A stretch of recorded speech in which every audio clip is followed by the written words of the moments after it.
আসসালামাইকুম, আপনারা সবাই কেমন আছেন? আল্লাহর রহমতে আমরা অনেক ভালো আছি। তো আবারও নিউ একটা ব্লগ নিয়ে আপনাদের সামনে হাজির হলাম।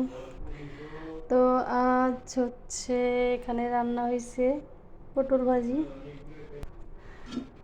আর এখানে হচ্ছে দেশি মুরগি আর কি হচ্ছে 4 পিস করে ঝাল করছি, টোস্ট করি নেই, বাসায় মেহমান আসবে তাই। আর এখানে হচ্ছে খাসির গোস্ত ভুনা করছি।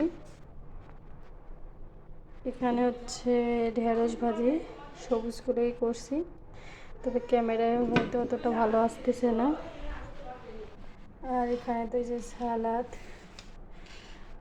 মাছ ভাজি, এটা স্পেশাল টিকিয়া বলতে পারেন, হচ্ছে মাছের ডিমের, অনেক মজা হয়েছে খেতে। আর এখানে তো হচ্ছে সাদা ভাত, এখানে হচ্ছে গরুর গোস্তের কোরমা,